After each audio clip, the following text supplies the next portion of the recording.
So let's start with the midterm exam. Who want to take the midterm exam here? Hey, everybody. Okay. So when do you want to take the midterm exam? Maggio. What did you say? 19. Okay, so 19. Yeah, 19 is good. 19 is good. Wednesday 19, okay? So we're gonna do it both Wednesday 19 and Monday 24. So people, because like for example, you Alisa had problems, right? As issues. So although also other students wrote me that they have issues, so we're gonna do it.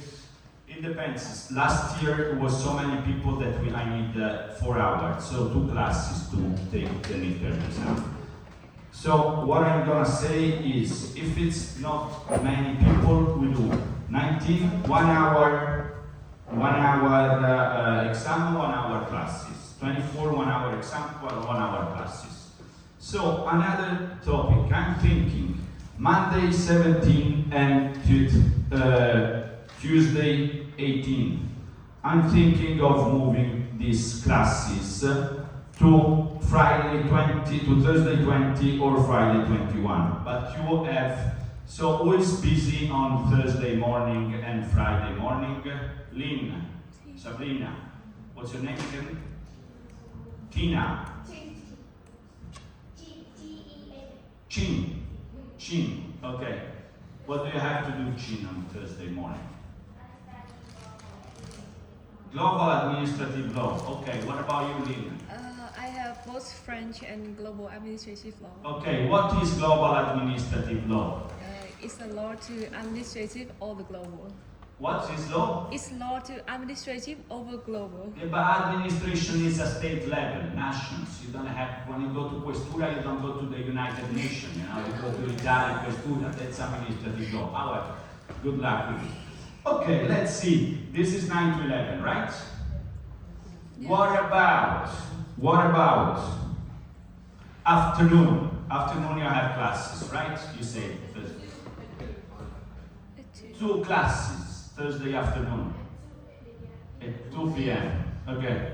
Friday, no, it's too much. Okay, let's say Tuesday afternoon. No classes. Good.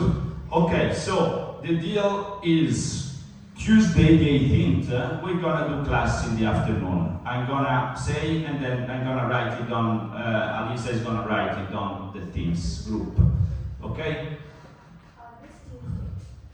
No, Tuesday the 18th. But I'm gonna let you know. I'm gonna write on both Microsoft Teams, your WhatsApp group, you're gonna know it. One way or another, you're gonna know it. So,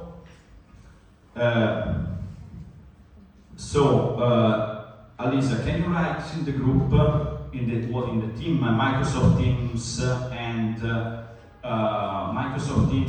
and your WhatsApp group, midterm exam is going to be half of the 9th on the 19th and the half of the 24th. Ideally, we'll do half class exam, half class lesson. Okay? Is clear for everybody? Okay. So, midterm exam. Midterm exam is going to be until Jean-Jacques Rousseau. So, until what we're going to do tomorrow, probably, which is 40% of the program, approximately. So, midterm exam is going to be about 40% of the program, and at the end is going to count, the grade you get for the midterm exam is going to count for the 40% of the final grade. How is it the midterm exam? So we're going to have 2 topics. One topic is Antiquity and the Middle Ages. Second topic is Social Contract Theories. Social contract theory, so I'm going to ask you a question on the first part, Antiquity and the Middle Ages, one question about social contract theories. If we answer good to both of them, we're done. 30 and congratulations. And if you wrong, bye-bye. If it's unsure, we go on with this. So at the final exam, I usually have students who work in trade unions, because they start saying, "Oh, professor, another question, what grade more," and blah, blah, blah. If you ask another question, you have to know that you can go up, but you can go down. So think twice before asking a further question to improve your grade. Is all clear about the midterm exam? The topic is, so let's recap. Good question. Let's do it together. What did we do so far? Did the course of history of political thought started with, what was the first topic? Ancient Greece. Actually, first lection and the first slides are on what is history of political thought. So also write these slides and remember it. Very important. So, what is political thought? The history of political thought. Then we have ancient Greece, Socrates, Plato, Aristotle. Then from ancient Greece, where did we go?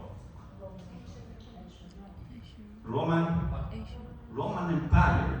Sabrina, shame on you. Roman what? Roman? Yeah. So the most important concept in all Roman political thought is the republic. They fucked it up and made an empire, but they started as a republic. This was the important part. Then, Julius Caesar arrived, they established an empire, but from the moment they get into an empire and blah, blah, blah, it was not as ideal and as interesting as it was the republic. The republic is the crucial concept you have to remember about ancient political thought. Indeed, who wrote the book La Repubblica, the Republic? Who wrote this book? Plato and Cicero. So both the most important Greek political thinker wrote a book called La Repubblica, the Republic. And the most important Roman political thinker got this. So we have, what is history of political thought? Ancient Greece, Roman Republic. And with these topics we close with the antiquity. Where are we gonna go after antiquity?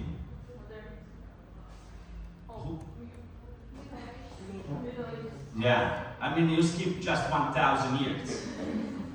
You skipped 1,000 years, a bit too much to be skipped. So, Middle Ages.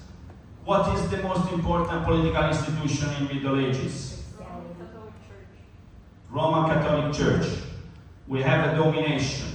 We have a domination of the Roman Catholic Church over politics. So we thought politics is a consequence of religion. Politics is a consequence of, Christian morality. So within the Middle Ages within the Middle Ages, so we have Christians, and then we have a guy who comes and says, let's start thinking about politics as a different thing, which is not linked to morality, but is an autonomous field. Who's this guy? Niccolò Machiavelli. Where is he from? Yeah. What is Florence? One city. A beautiful city, very important for the history of humanity, where we invented politics, Renaissance, the perspective, and then. So, in Florence, we started separating politics from religion. And so here we are done with the first part of the course, which includes antiquity and the Middle Ages. The second part we started now is the social contract. Okay? So, what is your name again? Abnan. So Abnan, you have something interesting to tell us, because you're from Oman, but you're from Bangladesh. You're from Oman or from Bangladesh?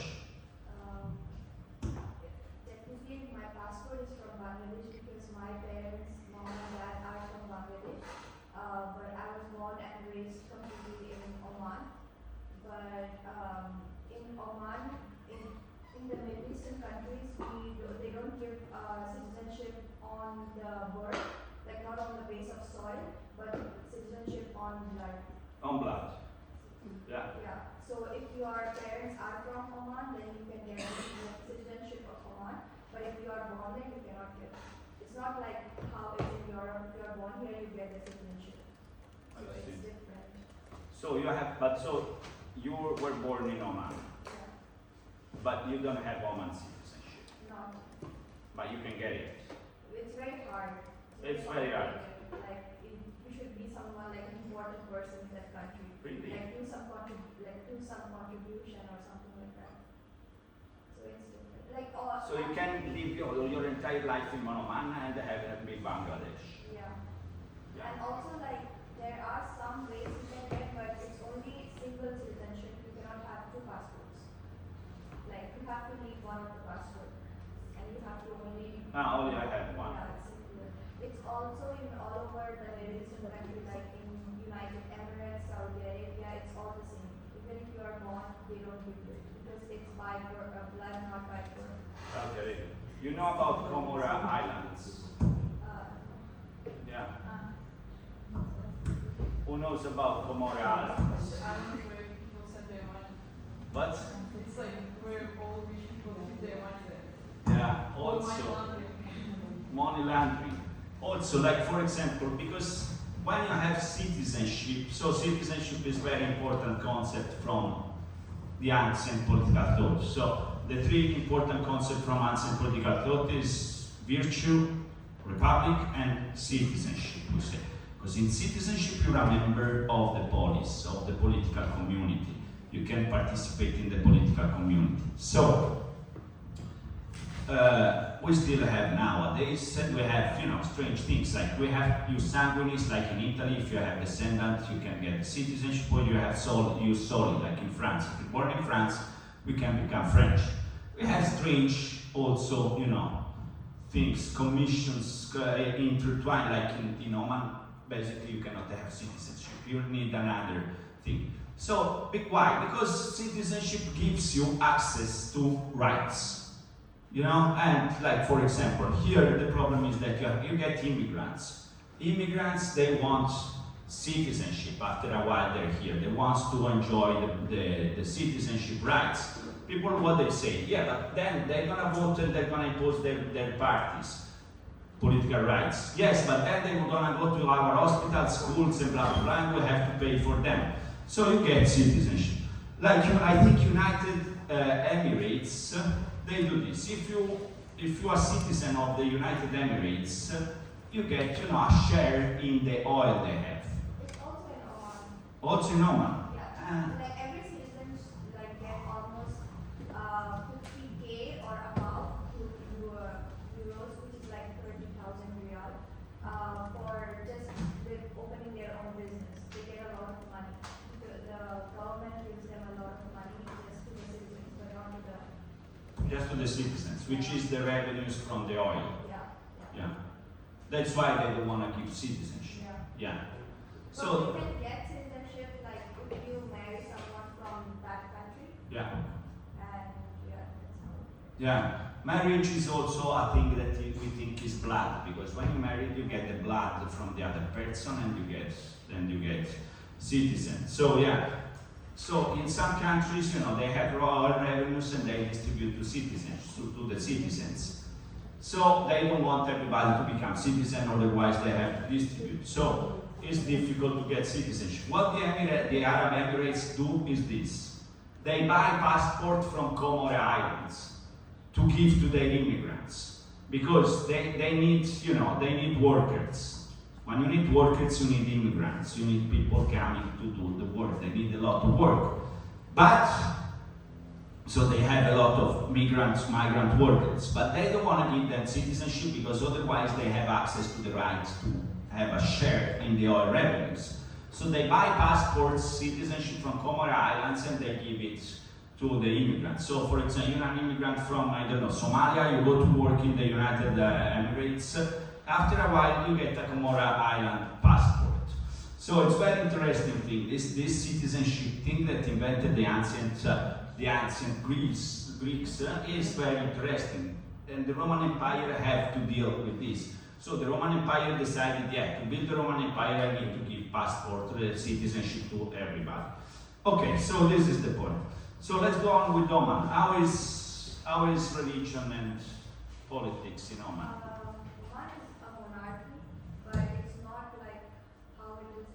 it's not based on the religion.